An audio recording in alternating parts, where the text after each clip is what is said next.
And we are live. We are live. We are live. Hey guys, welcome to the Sueprherocuts podcast, where we talk about things Marvel, DC, and Star Wars. It's your boy Stevie Hayes, joined by Jerry. Bro, what's happening, man? What's going on? Bro, things are good. I got no complaints right now. Things are good. Yo, dude, you've had a great week, Yeah, honestly, and weekend. Same here, bro. Same here. You know, I'm not gonna say it on the show, but some awesome news. You know, you and I talked about it offline. Some awesome news happened. So we are both winning right now in life. Hell yeah. It's a great time. So but you all right though? You good? I am good, bro. I am good. Good.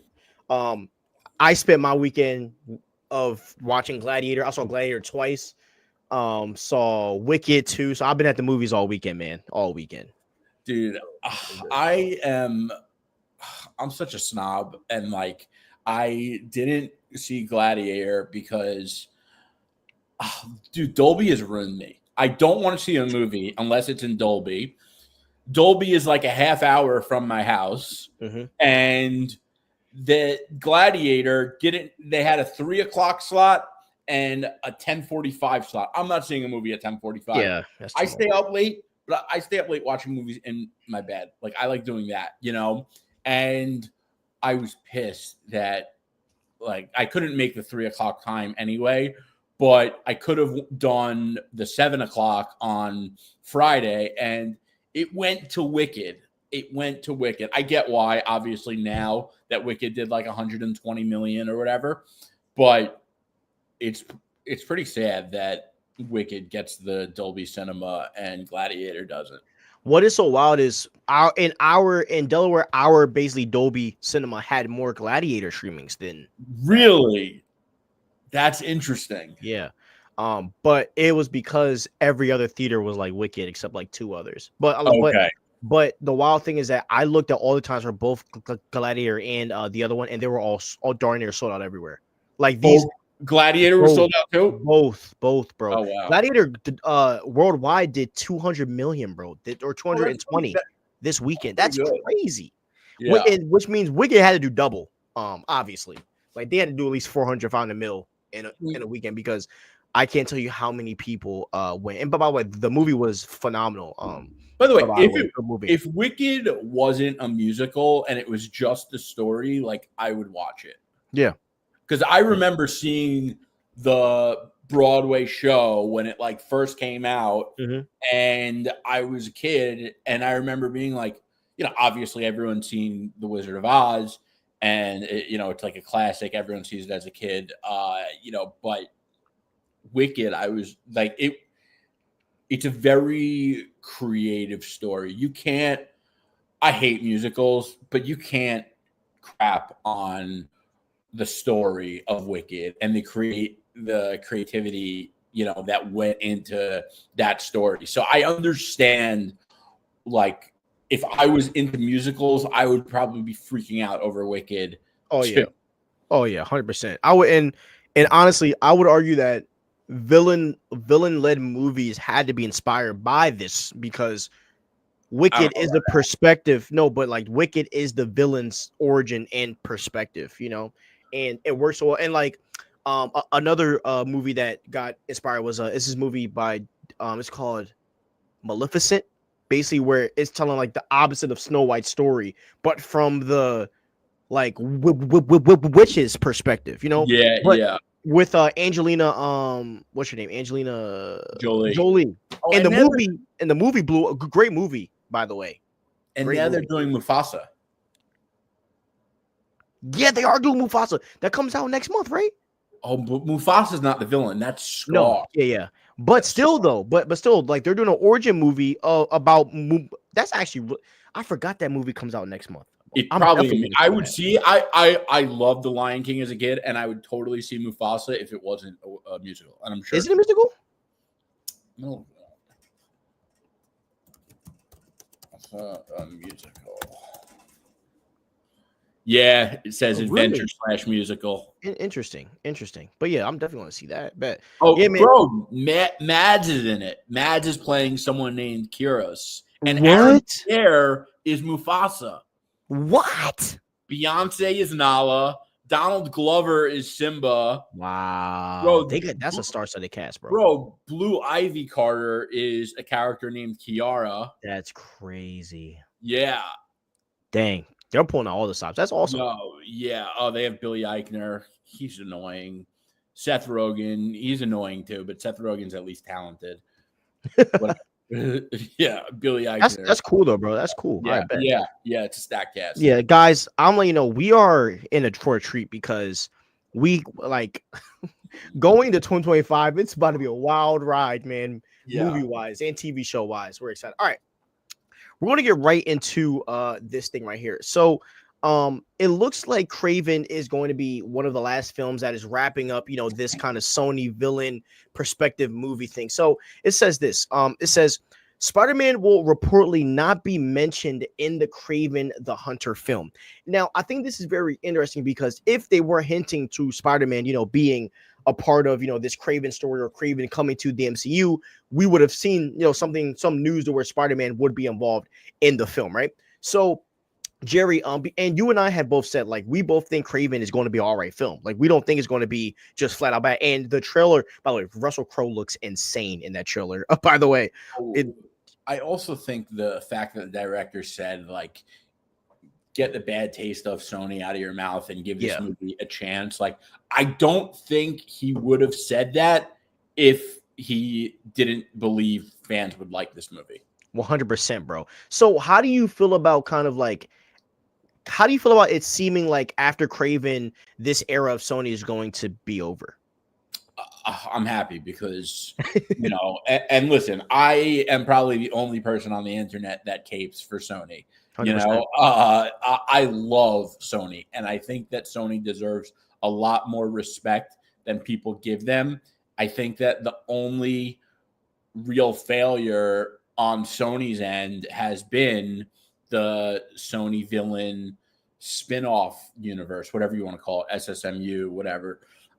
Everything else they've done with Spider-Man has been certified bangers. The worst Spider-Man movie you could argue is maybe TASM 2 or Far From Home. And both of those are good. They're not bad movies. They're not bad Spider-Man movies.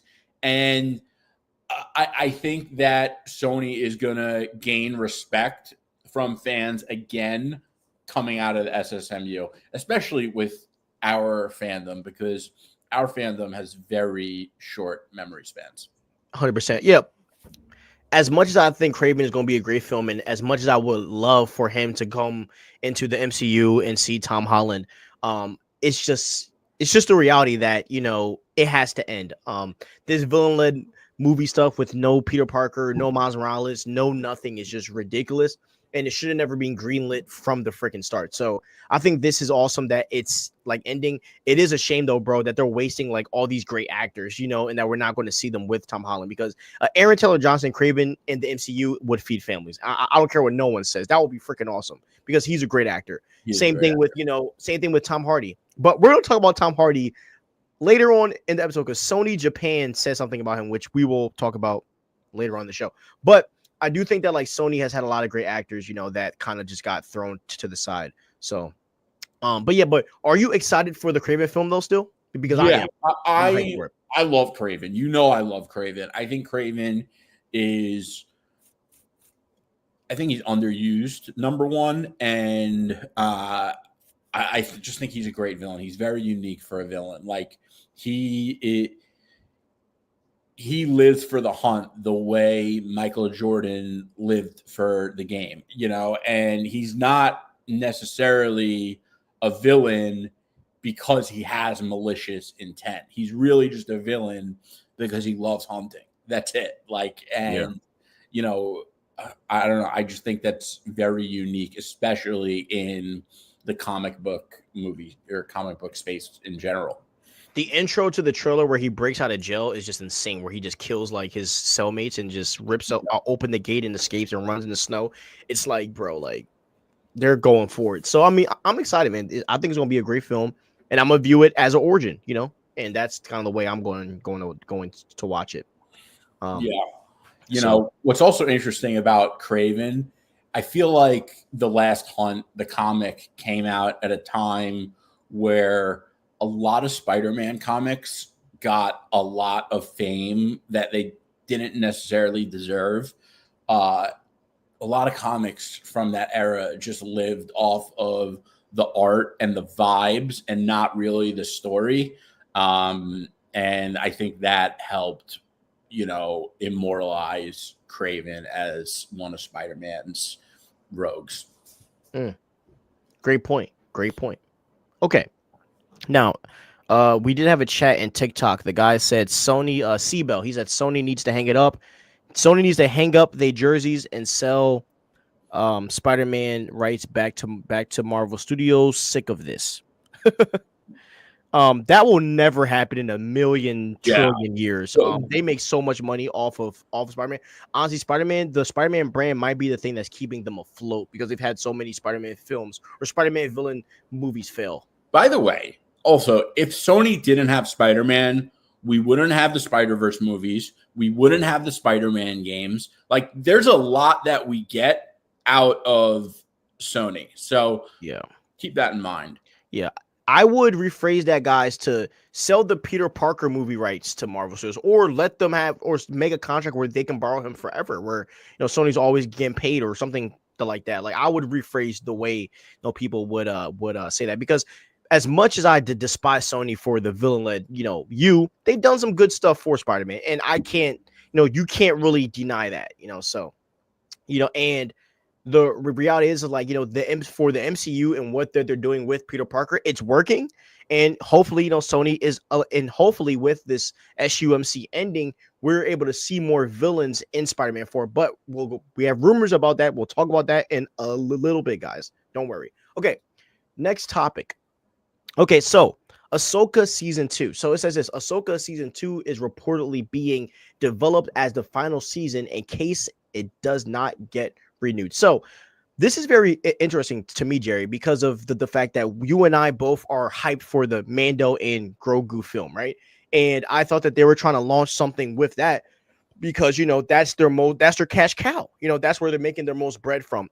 And I thought that they were going to do a Ahsoka season 2 and season 3 linking with Ezra and all of those other characters to kind of build this Mando Ahsoka universe. And what it seems like to me from my perspective, bro, is that if Ahsoka is going to get canceled, then this Rey universe thing has to be true. And it does suck to me that they're going to can Ahsoka to push Rey forward, because I think Ahsoka is a more loved character than Rey. And if you're going to put a female character that is fire, that is cool, that is powerful, I would do Ahsoka rather than Rey. So that's kind of what had me a little tight. I ain't gonna lie to you. They just don't know how to make good decisions at Lucasfilm under Disney, and it's so crazy. It's so crazy to me.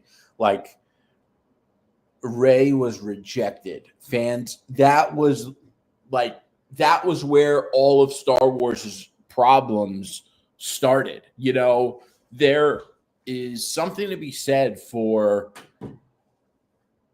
where someone's reputation goes south, because a lot of times when that happens, and outside of movies, just in general, like, people don't recover from these things. And Star Wars under Disney has never recovered from Star Wars fans hating the sequels. And you could say, oh, well, it was financially successful. Every movie was financially successful during that time, and it was under much better economic conditions than we're in right now. So the fact that they see that everyone didn't like Rey, and they're like, you know what, we're going to do Rey again, and you're going to like it this time. Like, no, we're not. We didn't like the character. And maybe you're like, oh, we're going to do something different.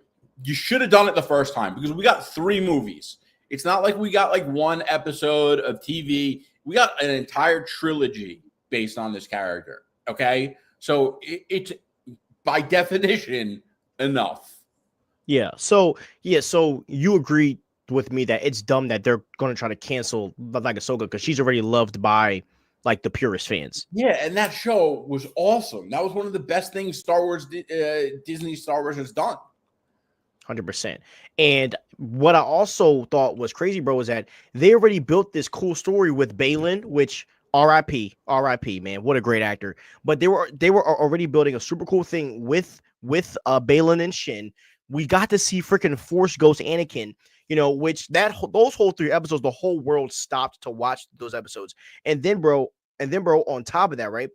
At the end of the season, we see Anakin staring at Ahsoka, and then we see Balin looking at the freaking father. And then, there was all these theories going around about how, we were going to see how Anakin is now like basically like a Force god. And there were so many theories that were coming out from this. Like, that's what Star Wars is about. Star Wars is about theorizing and, pointing to all these greater forces that could be playing like in the world of Star Wars. And to throw that away for a character that fans hated is just insane to me, bro. Like, Ahsoka created like something new that we haven't seen in a while, where fans were, I mean, you and bro, we were on here giving theories and and talking all this stuff, bro. Like, come on. If your entertainment is like nerd culture entertainment, meaning it belongs on our podcast, Star Wars, DC, Marvel, and fans aren't theorizing about your content, you have a problem. 100%. Because as many L's as Marvel has taken, us and many others still be putting out theories about it. That's just a fact. Yeah. Because I have no theories about Rey because I don't care. Yeah. Because that's what feeds it. And in my opinion, I felt like even if people didn't like the sequels, the sequels ended Rey's story. Like, Rey's story ended right there, and just going from a public standpoint, man, I would really reshift and, focus on other characters, but it is what it is. And this is coming from someone that likes Rey, like I don't hate Rey as a character. I think Rey had a lot of potential to be good. And I think the Force Awakens positioned Rey very well. I think The Last Jedi was a very interesting thing because The Last Jedi said that Rey's a nobody, which I loved. I loved that idea about how Rey's not connected to anyone. And then in the last movie, you say she's a Palpatine. It's like, it just like the whole like so random. Yeah, because and like, look, a lot of people trash The Last Jedi. I have a different perspective. Like, the movie isn't great, but I like the route that they were trying to go, where Rey's a no one. And then, but when you have 2 directors that were basically saying F you to each other through the films, and it becomes an ego match, of course the movie's not going to be good or fit well. So it's like, why would you bring that back? That's nasty. So it's insane. And there are fans that are like, oh, you're a bad person if you don't like this Star Wars. Like, no, we just have a higher bar for Star Wars. Yeah, we just expect more. And, we just expect more, and we expect good, well thought out content, because Star Wars has some of the deepest lores of all time. Like, that's why people love Star Wars. And and if they really want to do like another female trilogy, which I don't think is the move, because they just did, and they did it with the last season of Mandalorian with Bo-Katan kind of being wandered in, and they also did Ahsoka, and then they did Acolyte. Like, they did a lot of female-led projects. I think it's time to go back to a male. But if they were to do a female, they should do Ahsoka. Fans, we would be excited for an Ahsoka Star Wars movie. Ahsoka 100%. Is like an awesome character. 100%. And whoever is the actress, she does a great job. Rosario Dawson or whatever. Yeah, she was in she was in Daredevil too, right? Yeah, she was in the show. She was in the Dare. She's been around for a while. I mean, she used to be in the Clerks movies, and she goes way back. Great actress. Yeah. Very talented. Okay, now, Jerry, this is for more of our new, like, the people that have just now gotten into all this, because I've seen a lot of noobs commenting under Culture Crave's post on X, and they were like, why wouldn't they do a Superman and Batman origin? And I'm like, these are noobs. So Jerry, I'm going to read this tweet, and then I want you to really just explain to some of our noob fans why James Gunn isn't doing a origin film, but he's going into like year 2, year 3. So It says this: James Gunn explains why the DCU won't focus on the origin stories for Batman and Superman. He said this: everybody knows them already. So, Jerry, why is James Gunn not doing the origin? If you were explaining to someone that doesn't understand origin films. We've seen the origins of Superman and Batman play out so many times, and making a movie about a story that everyone's seen multiple times is redundant, and it would reduce the positive impact that this movie has the potential to have. Why wouldn't we want to see an entirely new story when we're in a position to do so? And it's also similar to, I forget who said this about the Joker, but it was someone in the industry, and they were just like, the thing about doing the Joker is he's been done so many times that to do it, you have to do something in a way where it's something that fans haven't seen. And the origin story, there's only so much you could do, because the Joker, you could at least tell different stories with. He's a character, but the origin story is the story. You don't get to really change that. And if you want a Superman or a Batman origin story, there are plenty of great origin stories for you to read, watch, probably even play in the video games. The other thing here is, what was I going to say? Hold on, it's going to come back to me.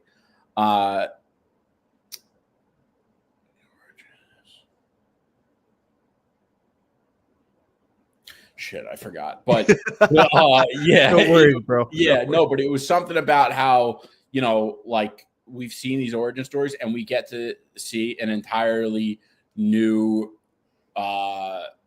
movie. And I think that is better. Like, I'd rather see a more advanced Batman or a more advanced Superman. The origin stories, it's just, I now remember what I was going to say is, so I remember when I was like a really little kid, I was obsessed with superheroes. And then I remember thinking like, okay, I kind of have to like grow up, but I still really love superheroes.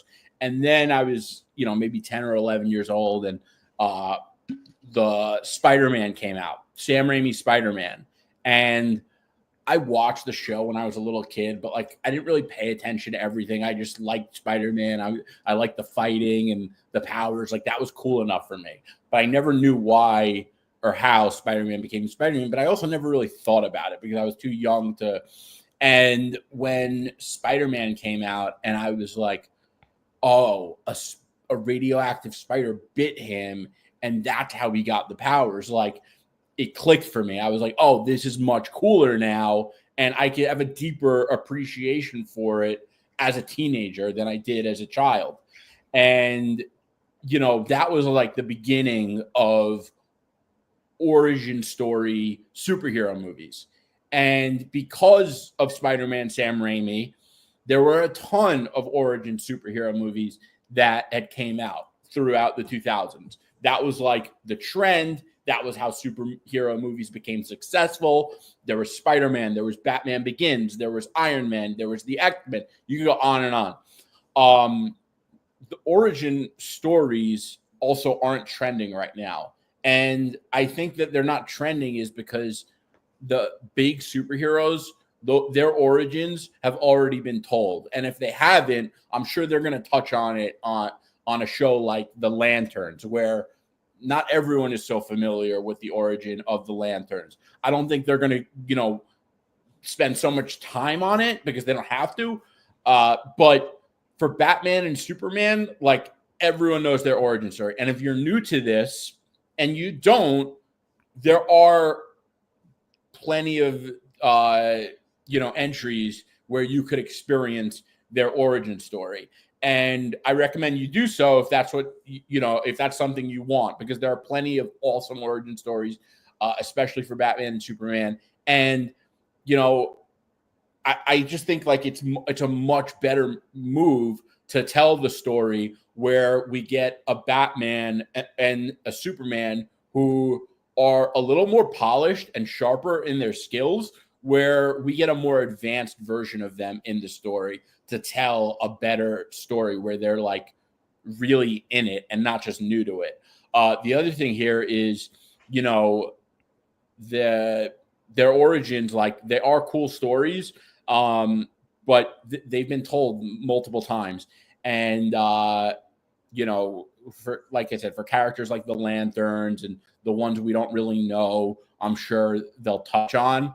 But Batman and Superman, and also, you know, they did say for the DCU that a lot of these characters have history to them as the hero where we didn't necessarily experience. So we're going to be coming into the DCU where, you know, Batman, Superman, and these other characters are already somewhat experienced and they have stories in their career that we're coming in after those stories have taken place. And I do think that those stories are going to be, you know, referenced in a number of different ways. Some of them might be in a flashback. Some of them might be on an old newspaper that, you know, comes in our frame of vision. And you know, some of them might be referenced in ways that we never imagined, because I'm just a guy with a podcast. I'm not James Gunn. I'm not a director. I'm not that super creative guy. Those are the ways that I could imagine, but I'm sure guys like that have thought up way more intricate examples on how to, you know, reference stories that we are coming in after they've taken place. 100%, bro. I think DC in general characters are in a very interesting place because most of us grew up watching the shows.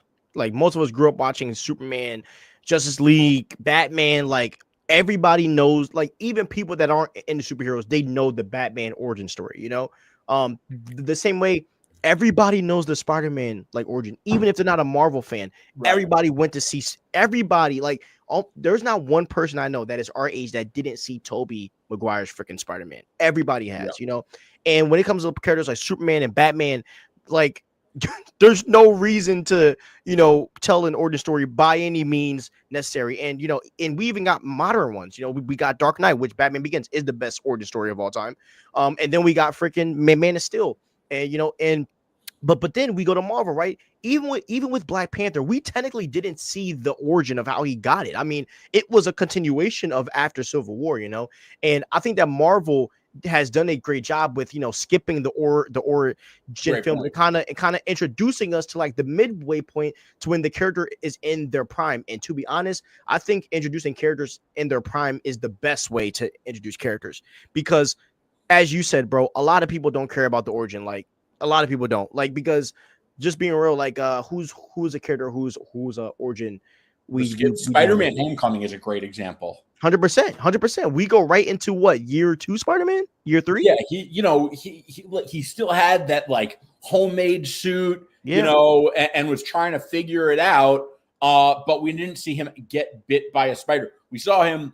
It was referenced in a funny way because Ned asked him. And he was like, "A spider bit me." He's like, "Could the spider bite me?" Yeah, like, right. Dead. Yeah, bro. And look.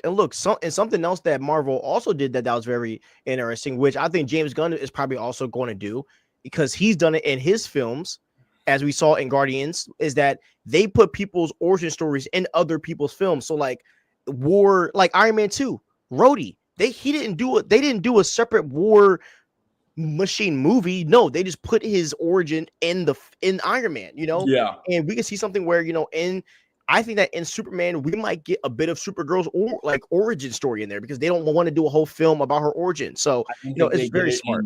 Daredevil Netflix, I don't think they did the origin. I could be wrong on that, but there are plenty of examples. They did like flashbacks, I think. Yeah. You know, so if you're upset that it's not an origin story and you're genuinely upset about that, you know, you have the MCU, which is, there are plenty of examples where they didn't do the origin story, but they were still very successful without it.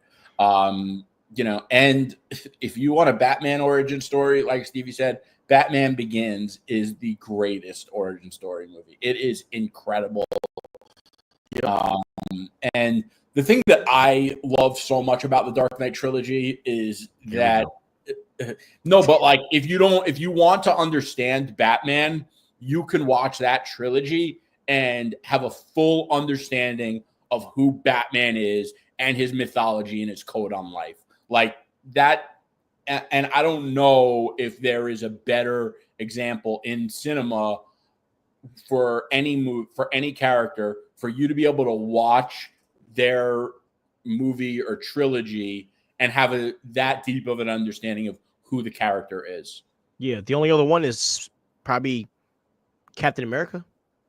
That's a great call. Captain America, 100%. And it's crazy because a lot of people say both of those trilogies are the best superhero trilogies of all time. I think Captain America's trilogy is goated. I do. Yeah. I do. He might have the now he does have the luxury of having the Avengers, but it's still, but still though, like, Civil War is one of the best movies about code and about standing for what's right. Come on. Yeah. And even Winter Soldier. The Winter Soldier is the intro into Avengers Age of Ultron. Like, it's a lot of people don't talk about that enough. And Civil War also, like, it is such a, it's crazy how that movie is such a good example. It's like a mirror to politics in the United States, which, by the way, if you want to see me make a video on how Captain America Civil War is a great example on the criticizing government overreach in the United States, let me know in the comments, because I was thinking about making that video and I wasn't sure if I was going to do it. That'll be fire. But yeah, man, I would say, Batman and Captain America probably have the best trilogies of all time, hands down. Yeah, hands down. 100% agreed. And Captain America is just crazy because it got better significantly every time. Like, it's just that. Yeah, and honestly, like, we really got to champion that more, because a lot of people don't talk about how good Captain America's doing. Like, the first Avenger is freaking amazing. Like, Captain America, the first Avenger, and then you get the Winter Soldier where he's in the modern world, and then you get freaking Civil War where it's a culmination of all the Avengers films and all that. Oh my god, it's so good. I just watched Civil War. Like, I gotta rewatch it. Not this weekend, but the one before it. Yeah. Okay. Now, I want to talk about some Spider-Man movie rumors. Just one for right now. This from Daniel RPK. Says this: Spider-Man will reportedly feature some multiversal elements and will have multiple villains. Now, you and I already know the first part, but I wanted to talk about the multiple bad guys. So, first question for you is: what villains do you want to see in Spider-Man 4 if they are doing multiple? Could you repeat that? Yeah. So the first question is: what villains do you want to see in Spider-Man 4? Like, if there are multiple bad guys. Oh, I really want to see either the Goblin or the Hobgoblin. I think that I want Norman. I want the MCU version of Norman Osborn so bad, and I also think that, but I do think that the Hobgoblin might be the best choice, because you would introduce a new friend, Harry, and then you would have the Hobgoblin. So I would say Norman Osborn or Harry, Green Goblin or Hobgoblin. Kraven, I think, would be really cool. I don't know if they're able to do that now with the Kraven movie. I would also love Tombstone. Tombstone's such an underrated villain. Tombstone, Wilson Fisk. Who is your number one that you would want to see in Spider-Man 4? And Tombstone is very underrated and isn't talked about enough, bro. Yeah. He isn't talked about enough. For real.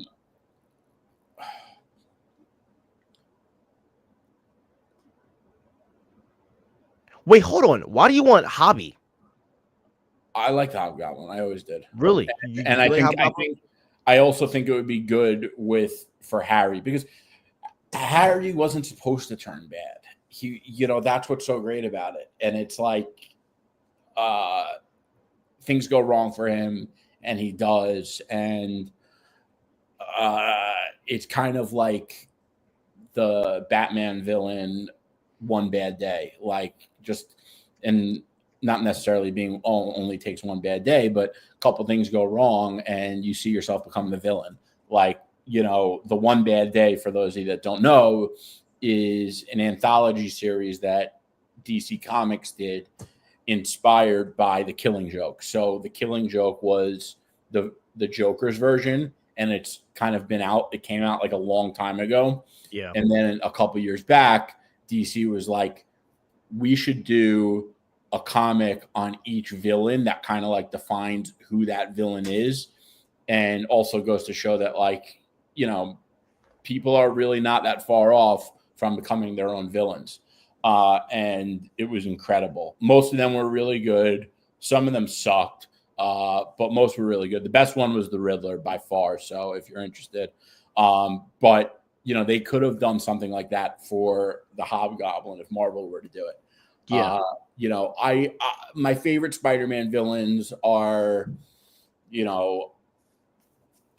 Kraven, Tombstone, Doc Ock,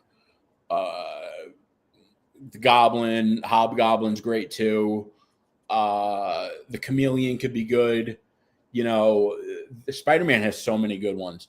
But when people are like Electro, the Shocker, or Scorpion, and it's like, okay, you really just don't know what you're talking about, because those are like the C-list Spider-Man villains. I think Tombstone would be really good because, I also think about not just, a lot of people they don't think it through. They're just like, oh, I like this character, so I want to see this one. But why don't you think about the whole thing through? Like, what would that movie look like? And Tombstone, what I really like about Tombstone is he is a strategist. Tombstone is a guy that tries to play 2 steps ahead of everyone else. Sometimes he's successful with it, sometimes he's not. But when he is, it makes Spider-Man have to think strategically too. And it would be a Spider-Man movie in his New York element. It would be grounded. It would be the Spider-Man movie I want the MCU to make, and I've wanted them to make for a long time. I don't just pick like I also really like Doc Ock. He's one of my all-time favorites. But we have Spider-Man 2, which is the best Spider-Man movie ever. And I think it would be like him and Norman Osborn are very similar. And I think it would be better for the MCU to have Norman Osborn than it would to have Otto Octavius. So as much as I like Doc Ock, if I had the choice between the two, I would pick Norman Osborn and take the Green Goblin, because then you could at least have Oscorp Industries, which Norman Osborn and Oscorp Industries could be a major player in a lot of other Marvel projects and the greater MCU, and I think that a lot of fans, like I said before, I'm a smart guy. I'm not humble. I could tell you that, and I do have a creative mind, but like, I'm not a professional, movie industry guy. So, but the fact that I'm able to think like that, you should all be able to think like that too. And I don't think people are able to. And like, when I see people are like, oh, well, it's going to be during the winter and there's a lot of water, so Mr. Freeze could like freeze the water and he would be a great villain for the Batman Part 2. Like, that's a stupid train of thought. Okay. And you should expect better from your own mind. I don't know how to put it lightly, but whatever. Yeah. So yeah, I definitely agree with Norman. I think Norman and Harry are the people that need to be added. Like, this is a new era of Spider-Man, so we need new guys in here. I think that would be awesome. Now, I also am not against Harry getting the symbiote also. Now, Ultimate Spider-Man, bro, did something very interesting that I liked. So which Ultimate Spider-Man, the new one or the OG? The animated show on Disney XD. Okay. Yes. And so what they did with Green Goblin was very interesting, bro. They made him an actual goblin, like a big, like actual goblin, like an oversized like. Well, Goblin. that's what they did in the Miles Morales comics, yes. which is why in the beginning of Across the Spider-Verse, you saw that, and in the Into the Spider-Verse, the big Goblin was in it. Yeah. So I would love for them to do that. If you want to go the Green Goblin route, you do an oversized Goblin. No, but I agree. That's what I want. It's different, but I will say I do think the Goblin thing is kind of overplayed. Hobgoblin would be awesome. Like I just think a little overplayed. That's the problem. I want suit and tie Iron Patriot Norman Osborn. That's what I want. That's what I want to see. Which Lord, please, Lord, God, I've been praying that we are being bamboozled and that Norman is in the Thunderbolts. If that happens, take my money. Honestly, take my money. Yeah. We will rave about that on this podcast for weeks if that's true. But anyways, time for that. But yeah, man, I think that yeah, bro, I'm all for multiple villains because that's New York, you know, the same way in Gotham. I like how, like, you know, in the Batman, right? The Joker is not around, but there's Joker henchmen because I mean, why not? It's Gotham. The Joker has influence, right? And then there's Penguin, and then there's Riddler. You know, like that's how it should be. Yeah, exactly. We'll talk about Maroni, and yeah, it's these are cities, and they need to be alive outside of just the hero. And do you know who Loki started that? Arrow. Arrow is one of the first big superhero projects where like multiple bad guys were in the same city, and it was shown as like a big like all together thing. That was the Dark Knight trilogy. Oh yeah, you're right. You're right. Scarecrow. Yeah, you're right. Yeah. Scarecrow, the freaking the league. Yeah. You're right. You're right. Oh yeah, then Joker and Harvey Dent. Okay. You cooking with that one? Yeah, Arrow is the first franchise to do it well. I'm playing. Oh my god. But yeah, I mean, look, man, multiple bad guys you counted. Okay, now this came out today that Robert Pattinson reportedly met with Marvel Studios for a role. A verified page reposted this too, which is very interesting. It's called like Screen Time or something. I forget the name. But they have a gold freaking they have a gold Twitter verified badge, which means that they're super verified. So isn't this weird to you that Pattinson's meeting with Marvel while he's kind of doing Batman? If this is true, right? So the first question is, if he is to be in the role, I think it will be the freaking Beyonder. That'll be my first guess. The number one. That's what I think he would be. Now, there's a lot of different theories that people have. Like, I saw somebody comment under my TikTok that he's Iron Man, which is ridiculous.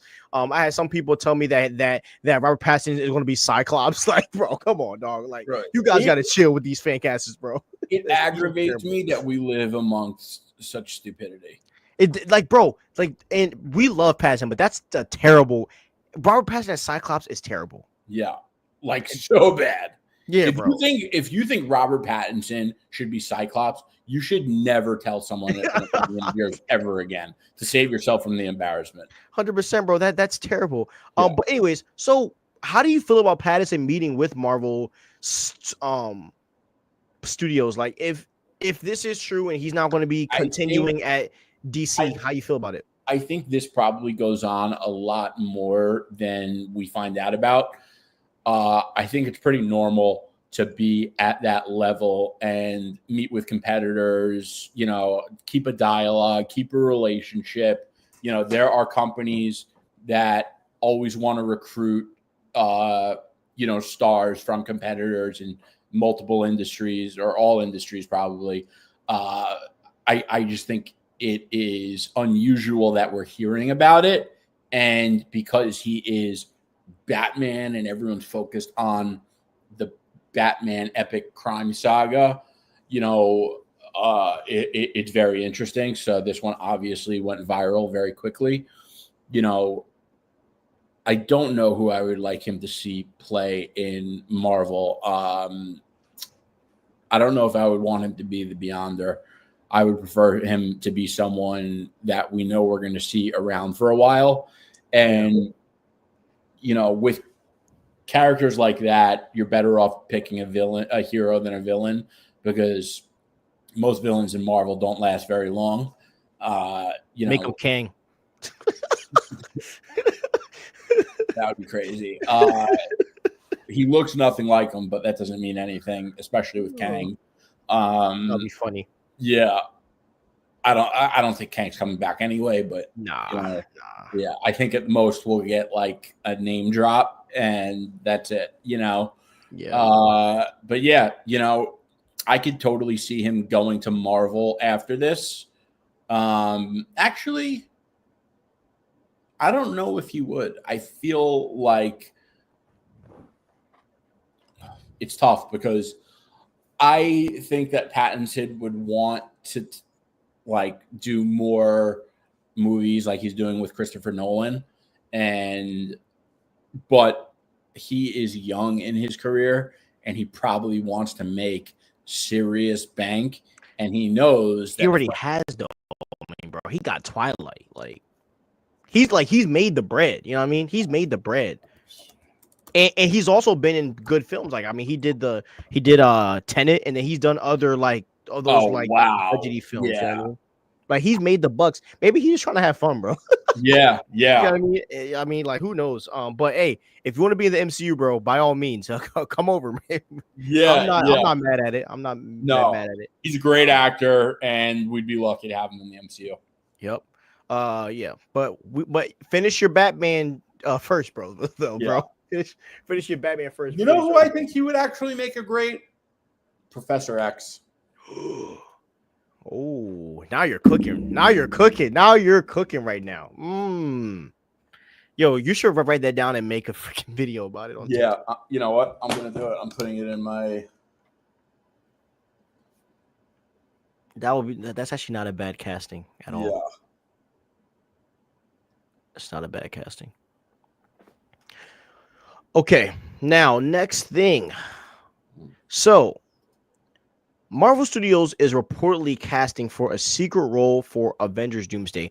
The character is described as a well-known Marvel character that will also play a big role in Avengers Secret Wars. Now, we're not going to go down to the list of what character we think, because that would be forever. But I really want to talk about why a secret role. So, Jerry, why do you think that Marvel would want to cast a secret role in Avengers Doomsday? Like, do you think that this character could possibly be someone to change the tides, or do you think it's an actor coming back? Like, what would you think when it comes to like them making public that they're casting a secret role? I don't know. I think it's a very big character, and they don't want to tell us who it is at this point. That's what I think. Yeah. Do you think it could be Kang? I hope so. I really do. I love Kang. Kang's such a good character. A part of me in my soul just feels like Jonathan Major's going to come back, bro. A part of me just feels it. Kang is a big character in that Doctor Doom series. I keep telling you that Marvel. All right, we got to say that, but he is, huh? What? So Kang is in that story, huh? Yeah, he's big in that story. You know, I don't know. Kang's such a cool character. It's like, yeah, I know if you see Kang, you're gonna jump out of your seat. Yeah, I will lose my mind. Yeah. Why do you love Kang so much? Because he is like a savage. You know, he's a strategist. He travels time, and I just love that. Like, I just love how savage he is, and how he uses time travel as a weapon and as a strategy. Who you like more, Kang or Doom? It's really tough because it's really close, but probably Doom. Just because Doom is like, you know, Doom is such a savage that like a lot of characters will wait for someone to betray them. Like Doom will, if he thinks you're going to betray you, he will kill you before you have a chance to. And he is just like, he just his ego, his bravado, like everything about him, bro. Like he is just like that fucking dude. He is the villain of all villains. Yeah.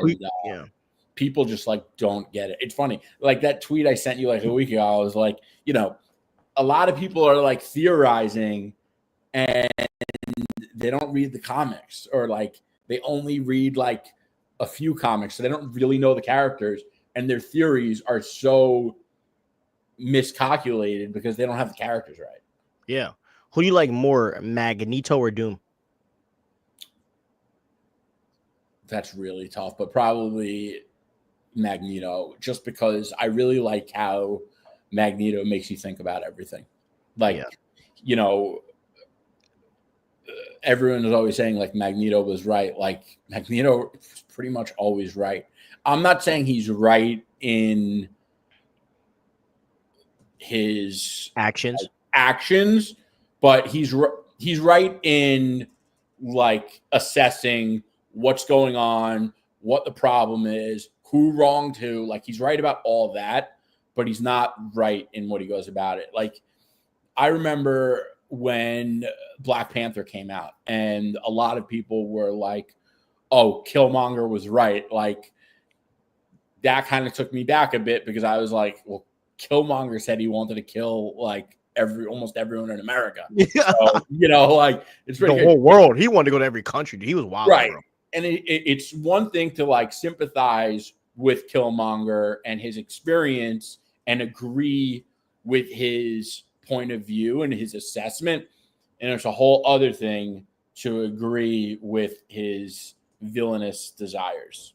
Yeah, exactly. Because and that's the thing with a lot of bad guys. The diagnosis is right, just the action. But X-Men is very interesting, bro, because I would say that Professor X is also a little too soft. Because Professor X gets like walked over, which I found, and then it's weird though because, and this is why I think Cyclops is one of the best. By the way, my new take: Cyclops is a top 3 best written character of all time in Marvel. What comic made you say that? Avengers versus X-Men. Okay, I think that is probably the best written. I need to reread that. Yeah. I just really think that like after reading that, I was like, yeah, Cyclops is probably one of the best written characters of all time, because Cyclops in some instances he's like Professor X, but in other instances he's like Magneto. Like it's and like, but and then there's also times where he's kind of like the common ground between both. Yeah. And given Cyclops, like given the time frame, you know, Cyclops turns. So yeah. What Marvel does really good is kind of like, maybe there's a better word for it, but kind of like the yin yang or the contrast. Contrast is a better word. You know, you have Dr. Doom, Reed Richards. You have Professor X, Magneto. You have Spiderman, Venom. You know, you have all these things.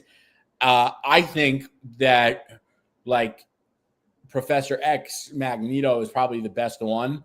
I agree that Professor X is way too soft, but I do think that there's a lot of people out there that would say we're probably crazy for agreeing with Magneto and Professor X is right.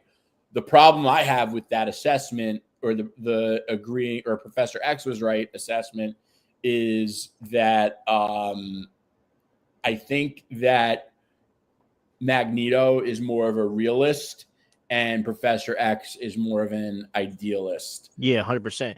Yeah, because like I agree with Professor X's way of like, okay, giving everybody a chance, but once they show you who you are, you know, you have to put boundaries, and Professor X doesn't put any boundaries. Versus where Magneto, his boundaries is like war. Yeah, you know what I mean. But sometimes you can't give people a chance, and that's the thing too. That's like a little savage, but yeah. You know, when you're talking like life or death situations, like you got to look out for your own. And yeah, and also like reading X-Men comics, a lot of people get sacrificed too because of Professor X, because of Xavier's overlook of humans. You know, like sometimes Professor X he wants to create a world where humans and mutants coincide so bad that he sees them as already being such, which is why he gets walked over so much. You know what I mean? And it's like, and that's what pisses me off, you know. And was it Hickman's X-Men?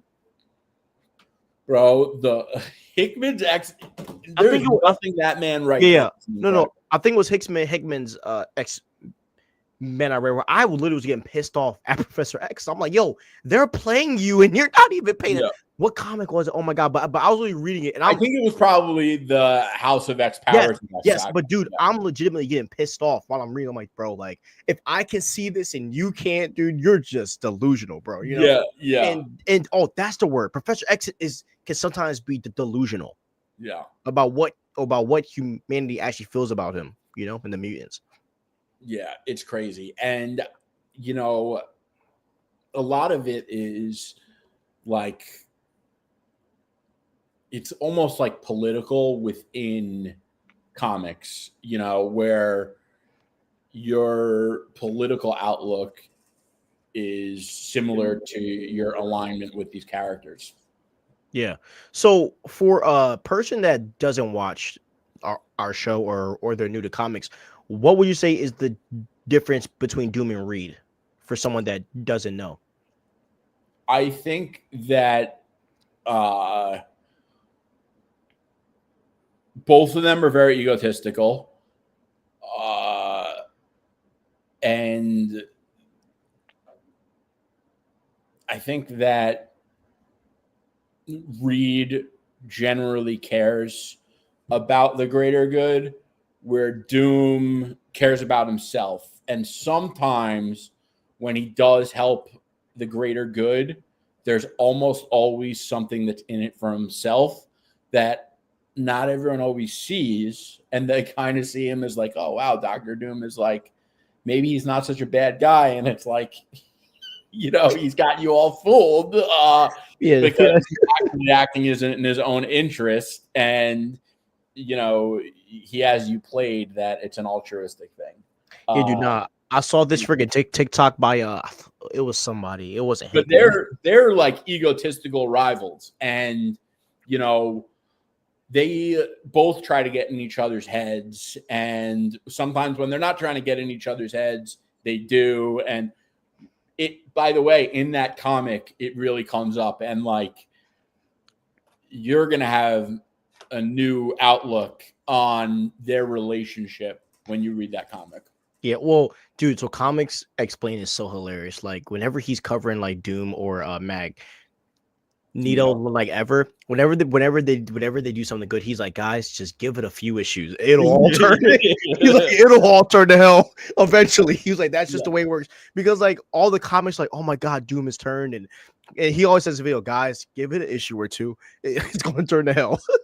Which, by the way, it reminds me of a couple months ago when people who pretended they read comics were like, oh yeah, infamous Iron Man, you know, Tony Stark, like, okay, shut up, bro. You like, it's so annoying. Yeah. And the wild part is that like they don't even give us a way that it could work in the story. Because there's a way to make it work in the story, but they just start talking out of the oh yeah, you know, Dr. Doom coming from the Fantastic Four universe is infamous Iron Man. Come on, guys. Like, stop it, bro. Stop it. Stop it. It's from a whole different world, dude. A whole different. He said it's Dr. Doom. They said it's Dr. Doom. He came out in a Dr. Doom costume, and you're like, nah, that's a trick. Exactly. And look, I mean, it's. Come on, guys. All right. Next. Thinking. 100%, bro. 100%. Delusion. That is my new word. Delusional. People are delusional. Yeah. Like we're going to view him as Dr. Doom. Period. Okay, now next topic here. Hugh Jackman. So Hugh Jackman will reportedly continue playing Wolverine in the MCU after Avengers 2 Wars. Now, you and I have talked about this before, and you and I were kind of on the side that maybe he was going to bow out, and they were either going to recast or start the X-Men without Wolverine for a while.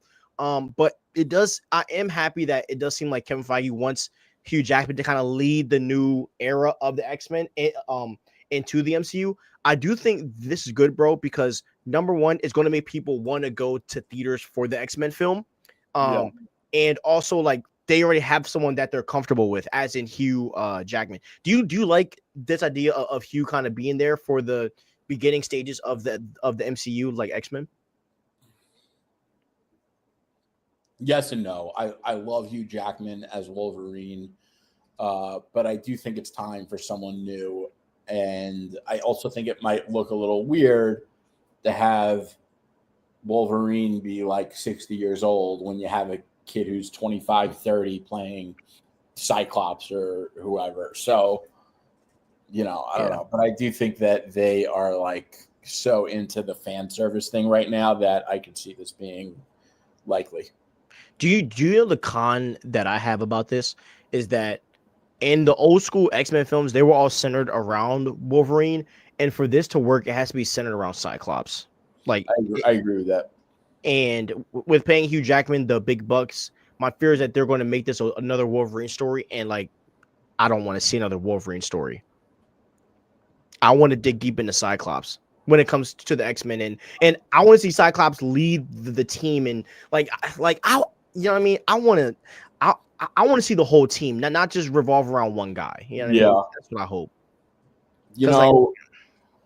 I like Wolverine, and I'm not opposed to more Wolverine stories, but they do need to make Cyclops a big player, especially because it's the MCU, and you're going to need like a real leader mutant for the X-Men to navigate the larger crossover movies and shared universe. I just think you need someone like that. Do you like Iceman? It's all right. I'm not like crazy about him. I don't understand cool. why people are. Yeah, I think he's dope. He chill. But yeah, man. So I mean, we are not against this. Just don't OD it. You know what I mean? Like, don't OD Wolverine so much. Yeah. Okay, so Sony Japan, man, they did something very, very interesting. So Sony Pictures Japan teases that Venom will appear in Spider-Man 4 in official press release. It says this: Tom Holland, who plays Peter Parker, has already given his stamp of approval to the story. Is Tom Hardy, who plays Eddie in the Venom series, ready to take part? So isn't that weird? That's very weird. Isn't that I almost don't believe it. Isn't that odd? That's so weird. Because it's like they're asking him a question. Oh, I'm looking this up right now. Mm-hmm. And this is from the Cosmic Circus, and Josh from the Den of Nerds co-signed it, and a few others did as well. That's crazy, bro, because they don't give this kind of information until the trailer. So for Sony Japan to like I'm sure Feige is livid. So you think he's pissed? Yeah, bro. They were not supposed to tell us this. No way. Yeah, announcing. Oh yeah, because they were probably going to do a whole Comic-Con thing, just like how RDJ took off the Doom mask. You're right. But like I said from day one, it wouldn't make sense for Spider-Man 4. Like it would be so weird for Spider-Man 4 to not have Venom, considering the post credits from Venom Let There Be Carnage and Spider-Man No Way Home, because both of those movies had post credits that teased a Venom Spider-Man movie. Venom versus Spider-Man will forever always be popular in pop culture. Like, bro, so many people are going to get tickets the second they see Tom Hardy's Venom in Spider-Man, bro. That's going to be actually insane, man. Like, yes, we want to see other, like, Javi would be dope and some other guys, but seeing Tom Hardy's Venom, bro, that's going to freaking feed a lot of families. Another question that I've been kind of meditating on in my quiet time of thinking about this stuff is, I wonder if they're going to keep the same costume for Peter Parker as well, because a lot of people love the Spider-Man costume, but the costume does change every movie. So I wonder if they're going to keep that same suit, or we're going to see like a different variation of it. I do like the suit that they had at the end of Spider-Man, so I do hope that they end up keeping that costume. That would be super dope. So yeah, man. But yeah, Sony Japan, you guys are wild for teasing this. And we're just going to see what happens, bro, because that's wild. To confirm, Tom Holland already approved the script, and that you guys got some balls, man. It's weird too, because every week they're like, "Oh, the Spider-Man's going to be this, it's going to be that." Every week we get new conflicting information about this movie. 100%. But speaking of conflicting information, how you like that tie-in? So, Spider-Verse, Spider-Verse. There's been some issues. So here we go. Now, before I get into this, we all know that Spider-Verse was supposed to come out this year. By the way, bro, I saw the video, and basically the very first Spider-Verse movie, don't you know the scene when Miles is kind of like falling through each like how to explain it, like you know that whole ending scene when he's fighting Kingpin in the first Spider-Verse film? Yeah, It said that took 4 years to make. that scene. Okay, so that's why Beyond the Spider-Verse is taking so long. Yeah. So, all right, it says this. Sony reportedly restarted the script for Beyond the Spider-Verse after Across the Spider-Verse was released. The studio reportedly still has not decided on the ending. How do you feel about that? You know, I really want to see this movie like yesterday. So I think that the people that are creating this are they're probably all very passionate, and they probably don't agree on the ending.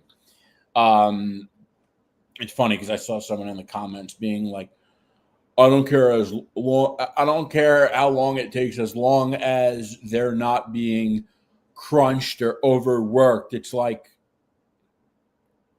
bro, like, I'm not saying I want them to be, but like when I hear the movie's getting delayed, that's not what I'm thinking. Like, Right. You know, I want to see the damn movie. But you know, I do think that they are probably passionately in disagreement over the way this movie ends. Yeah. I think it has to be an issue with how he comes into live action. I think it has to be, because the ending has to point to that, because Amy Pascal said that after this is done, he's going to be in live action. So you're fully on board with my theory now that that he's going to phase through. Heck yeah, that's that. If that doesn't happen, that's stupid. It has to. Yeah. But I was always with that idea. No, you weren't. Yes, I was. No, you were not. I remember you texting with me, disagreeing with me. Oh yeah, bro. I remember that. Oh, hardcore. That was like you remember everything, bro. I do. I have a great memory. Yeah, I really forgot that. Yeah. But now I agree with that idea. Because I mean, it just makes sense. But that has to be the ending, though. Sony will never let that happen. And I said, it might not be an easy, thing for Sony and Marvel to agree on, but Kevin Feige is going to make that happen because he understands how big of a deal this is. And, for those of you that like don't read comics and don't really know, Miles Morales lore, it was Secret Wars that got him to transfer from his Ultimate Universe to the 616. So, which is the mainline comics universe where everything happens. Anything else is an alternate universe. So, given that it is comic accurate for Miles Morales to come to the mainline universe through Secret Wars, you don't think they're going to make that happen in Secret Wars? Oh, it has to happen. It's 100% going to happen. But the one thing that might obstruct that is if Secret Wars comes out before Beyond the Spider-Verse. Yeah, which at this pace it might. Feige's going to be pissed, bro. Oh. He's going to crash out. Yeah.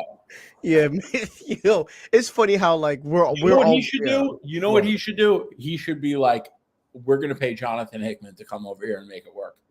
Honestly, just have him write it out, bro. Yeah, that'll be funny. Hunger Almighty, if they take a multiverse version of Miles to come to the MCU, then there's no excuse for T'Challa. Exactly. By the way, speaking of Disney recast, Percy Jackson did something very, very interesting. So we all know that Lance Reddick died a year ago. He was also in John Wick, I think, right? Yeah, he was also in John Wick. But Lance Reddick great actor. He was Zeus in the Percy Jackson film, and Courtney B. Vance ended up recasting his spot, instantly, So hopefully that's some inspiration for Disney to really jump on that recast, because I promise you, Black Panther will not work without T'Challa. Like, Yeah. bro, I was even talking to who was I talking to? Oh, so I had one of my youth group guys over because we saw Gladiator, but him and I were talking, and I was like, so like, how do you feel about Shuri? And he's like, she's not Black Panther. And mind you, this dude's 12. Yeah. He's 12 years old, and he told me, he said, my Black Panther is T'Challa. That's what he told me, word for word. And so if the kids even know that, you gotta make the change, bro. Yeah, it's crazy that like they tried to fucking do that. Nasty, bro. Oh, this is for you. How do you think they will introduce Dr. Doom in the MCU? I think it's going to be. I think there might be a reference to him in the Fantastic Four, like on a TV screen or newspaper or something like that. But I do think it's going to be a Fantastic Four post credit. Same here, and that's what the rumors say, that it's going to be a Fantastic Four. By the way, we've said that since day one. Okay, and the other thing that makes that likely is because for people who think Dr. Doom is going to be in the Fantastic Four, you have to understand this. They just wrapped filming like a week ago. Yeah. I think they started around the time Dr. Doom was announced with RDJ. That means the script was already written. And I don't think they were going to go back and toy with the script to put RDJ into Fantastic Four. I think that, but doing a post-credit is much easier. Yep. So with his original storyline, or will they do a variant of Tony Stark? First of all, infamous Iron Man, which is the one everyone loves to talk about, is not a variant of Tony Stark. Yeah. And he's not even a variant of Victor Von Doom. Hey, can I just explain to people how variants work real fast in the MCU? Let me examine my train of thought. Yeah, go ahead. So, Victor Von Doom as infamous Iron Man is just Victor Von Doom having his redemption arc, trying to be a hero. I'll get into it more, but I'll let Stevie tell you his take on variants. Yeah. So the way that variants work, right, is just because someone looks like the character doesn't mean that they are their variant. So the variant in the Fantastic Four world is whoever is Tony Stark. So that could be Tom Cruise. So if if Tom Cruise is Tony Stark, that is the variant of Tony Stark. Just because this Dr. Doom looks like RDJ or looks like the Iron Man from the 616, it doesn't mean that he is a variant of Iron Man. Now, yes, now look, as I've said before, right? Let's say that the mask comes off. There might be a little comment of, oh, you look familiar or something like that. But no one's going to say this is a direct variant of Tony Stark because look, RDJ is playing Victor Von Doom, which means that the variant of RDJ's Victor Von Doom has to be another Victor Von Doom, not Tony Stark. Right. And the other thing also is, like, they are going to be doing Dr. Doom. They're not doing a variant of Tony Stark. They're not doing a different version of Dr. Doom. They are doing Victor Von Doom as Dr. Doom. Anyone tells you otherwise, they are wishful thinking, because when Marvel announced that RDJ is going to be Dr. Doom, it broke some people's brains. And some people just can't get around the fact that Victor Von Doom is going to look identical to Tony Stark. There are some people that look exactly the same in real life. Like, it happens, okay? And regardless, like, it's not going to be a big deal. He's going to be Dr. Doom. No one's going to be confused. And I think it's going to work. I don't think they're going to make a comment about it. I could be wrong. A lot of people do think that. But regardless, this is Dr. Doom. He is the ultimate villain of the Marvel Universe. And it also they announced that it's going to be Doctor Doom, but it also wouldn't make sense to do Infamous Iron Man. It wouldn't make sense because that is like a different version of the character, and you don't get to have a redemption arc without having something you need to be redeemed from. And that's who Doctor Doom is. I also have a prime example of variants. Chris Evans Human Torch and Chris Evans Cap. That's the prime example. Just because Chris Evans Cap looks like the Chris Evans Human Torch, it does not mean that Chris Evans Human Torch is a variant of Chris Evans Captain America. That's why Deadpool, when he went to hug him, that's so funny. When he went to hug him, when he thought he was Captain America and he said "flame on," Deadpool was like, "Holy crap, this is not Captain America." Like that's what this is. It's literally that. So this reminds me. And also, right, we have Chris Evans Captain America. Chris Evans Human Torch. His variant is Joseph Quinn's Human Torch. They look nothing alike. Right. That's a great point. And Pedro Pascal is John Krasinski's variant. Yes. The other thing here is like people just want Iron Man back, and they're upset that RDJ is coming back as anything else other than Iron Man. So you have people who don't read the comics and pretend they do that are saying things like, "Oh, well, he's going to be infamous Iron Man, and it's going to be great to see him as Tony Stark again." Like, bro, infamous Iron Man is Victor Von Doom. Tony Stark is not. And if you read the comics, you would know that. So all these damn posers. 100%, bro. By the way, saw the new Captain America trailer, and I'm so excited. I just pray they keep a good pacing throughout the entire movie. I agree with you, Project Zero. By the way, welcome to the chat. And yeah, I think that trailer looks fire. Me and Stevie, can't wait for that movie. I think it looks incredible.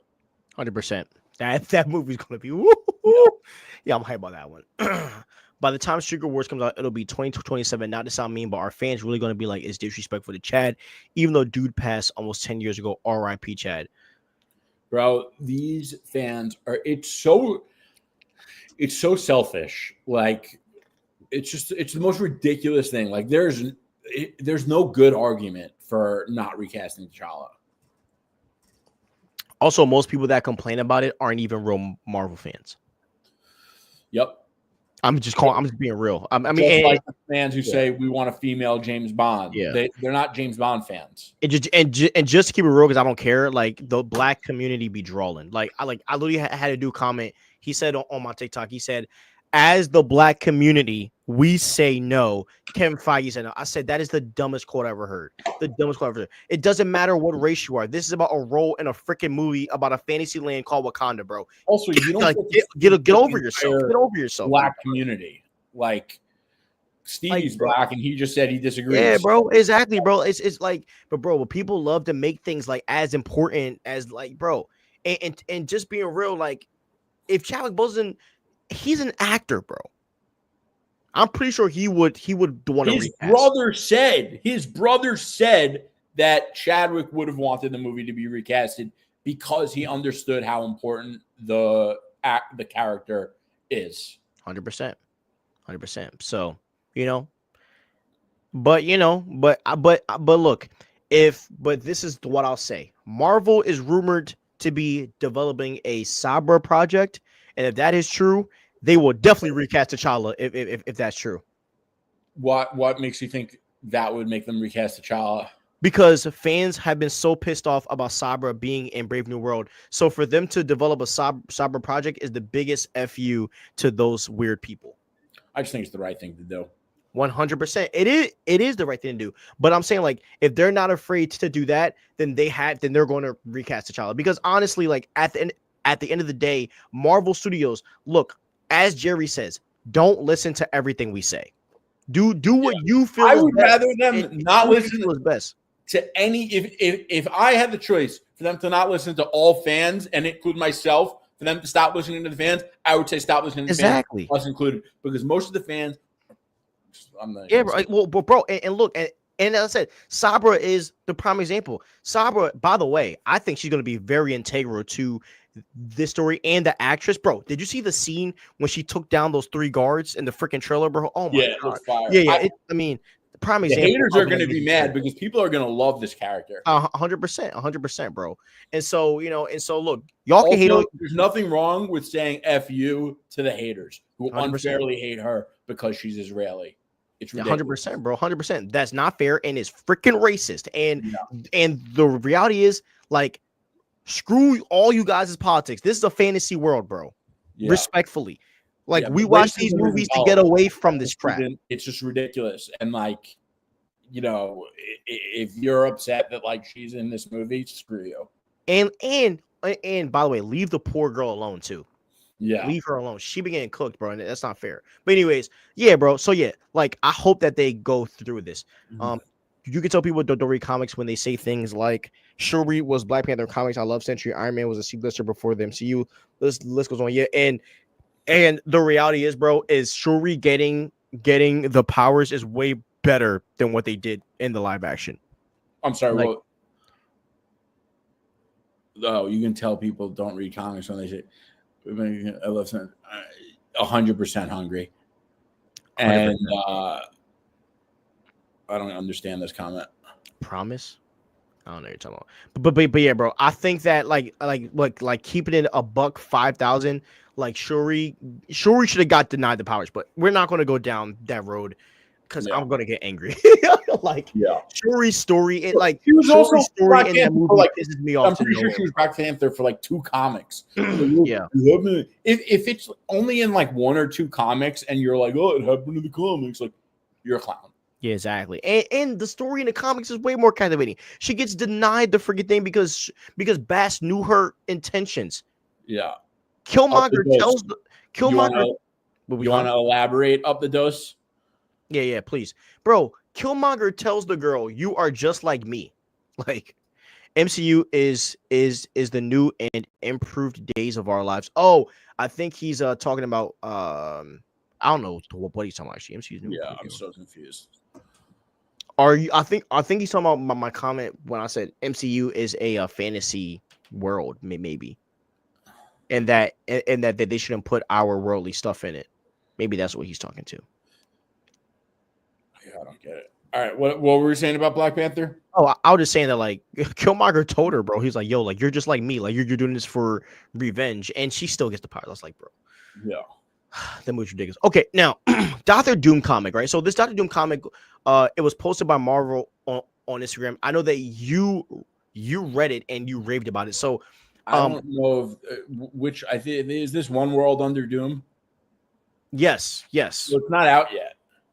It isn't out yet. Nah, they're. I thought that they were just reposting a story that was already out. I didn't check for anything. It's a new event that's coming out. And I think it has to do with the fact that Blood Hunt, which took place a couple months ago, is funny. I think I even wrote somewhere like Dr. Doom wasn't even playing, but he still won. And Dr. Doom became the Sorcerer Supreme. You don't like that? Hold on. I'm kind of processing. So, yeah, Dr. Doom became the Sorcerer. Sorry, Supreme. bro. I was just processing that. So I'll read the synopsis. Yeah. 6 months ago, Dr. Victor Von Doom became Sorcerer Supreme, then disappeared behind Latveria's closed borders. For most, there's enough going on in the world that Doom's absence is not a priority, and some time without him feels like a blessing. Only a few recognize it for what it truly was, the calm before the storm.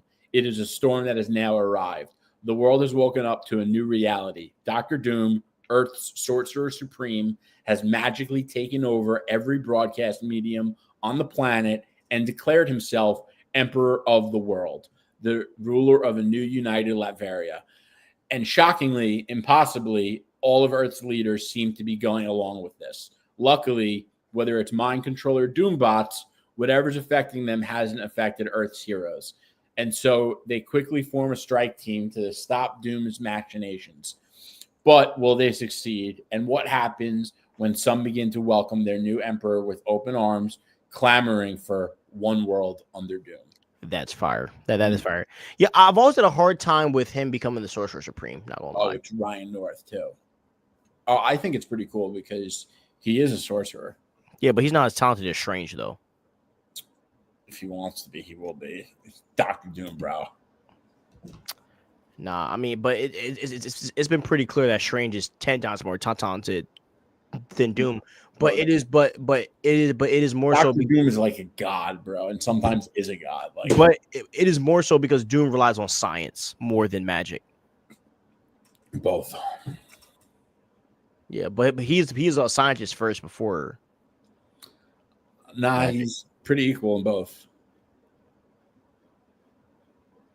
That is the question of like, I wonder what they're going to lean into as well with the MCU. Like because they do both. Yeah, because Doom has so much range because you could put him with Reed where it's all science, but then you could put him as a villain in a Doctor Strange film where it's all magic. So you could do either story and it would be a W. So, but don't you find it interesting though? And I think you and I said this. It's very interesting that with Doomsday coming out, they are putting out this comic book. Yeah, it seems like they're doing that more. That based on what's going on in the MCU, they're trying to base their comics around, which I appreciate. I like that. Yeah. Yeah, because it's letting like fans like get to know the character who don't know the character. It's fair. Yeah. But yeah, bro. So you're right though. By the way, I actually looked it up. He's actually stronger in science. So yeah. Because there was some comic where basically like I forget, but I was watching comments explaining. I don't know the comic. I'll send you the link. But basically, they were like fighting for something, and it was pretty clear that Strange was the more talented sorcerer than him. But though it was because of his science. But yeah, guys, we're going to end the show here tonight. There's not really a lot of crazy topics out, so we just wanted to get out all of the news that we have. Look, guys, follow us on TikTok and Instagram at Sueprherocuts and Comic Cuts. We have a lot of clips going out every day with news and theories and just a bunch of things going around. Follow our other page, Spectrum Cuts, where we talk about all things just fantasy, action, and more. Spectrum is like everything. So all movies, TV shows, we're going to be covering it all. We already started. Check it out. The format's a little different, so we're not doing the podcast at this point, but we're just uploading different videos, different takes, thoughts. We're getting some traction there, so check it out. Let us know what you think. I think you'll enjoy it. And if you guys do want us to do the podcast format, shout at us, because I mean, we're not like against it. We're not doing it right now, but if you guys ask, you shall receive. I mean, please, we're not opposed to it. You like it. Facts. So, all right, guys, please like, subscribe, ring the notification bell so you know when we post, and peace out, y'all. And by the way, please follow Comic Cuts on TikTok. Get his followers up. Yeah, so, I'm going to be posting on TikTok. Yep. All right. Peace, fam. Let's get it.